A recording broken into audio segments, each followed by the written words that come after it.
Obviously, I'm fascinated by journeys. That's the whole point of this show. One thing I've learned from speaking to so many fascinating people over the years is that uh, every journey goes in many, many different unexpected directions, and it's all about what you kind of learn along the way. And you speak in the book about this importance of looking backwards to move forwards, and you're particularly referencing this COVID memorial wall that sprung up Yeah. very organically. I think a lot of us are still pretty shell shocked by the pandemic and haven't really come to terms with it. Like there was all this kind of we're we're past it now, new normal, build back stronger, all these kind of wonderful narratives that went around. But in reality, I think we're 3 years on really from a world that's technically been unlocked.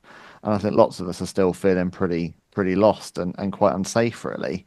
Um, do you have any advice for people who are kind of trying to make sense of this huge unexpected experience that we all went together? Because we are really all kind of disaster survivors, really, aren't we, on the other side of the We are pandemic? all disaster survivors now. Mm. And there was about a year when I'd read that line out from the first book, and people would react quite strongly, quite negatively.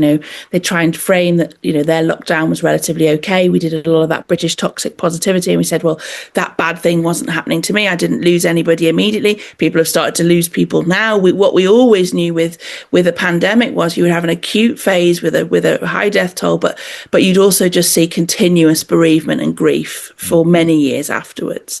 And so one of the things that I think is really important is chapter 2, this idea of taking stock, saying what this is. And one of the things, when I was in my 20s and 30s, if I said what the thing was, I was like taking up time. Why are you dwelling, Lucy? We've only got an hour for the meeting. And now I'm being allowed, because I'm sort of older and written the books, and so I say, tell me why do we brush past it?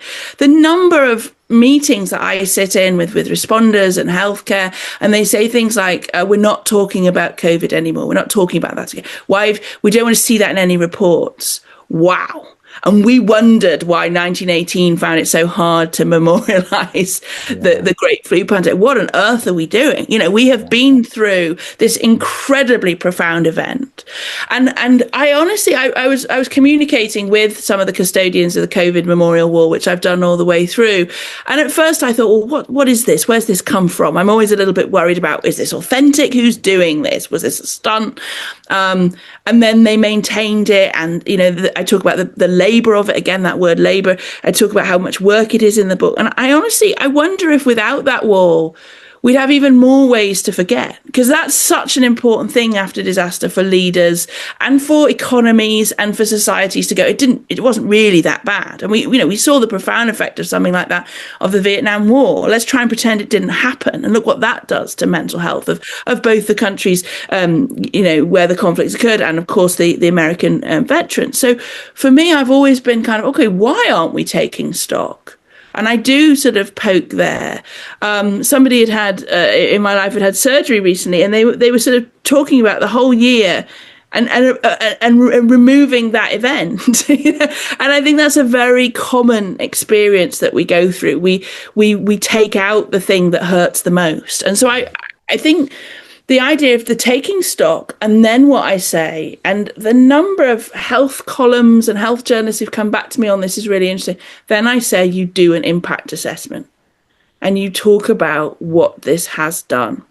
mm, And very early on, for something like, I talk a lot in my books about the journey to have both daughters, so pregnancy loss. What is this doing, and what has it done to us? And then that helps you make decisions about what you might need to do next. And that leads you all the way through. We're on our journey to chapter 10.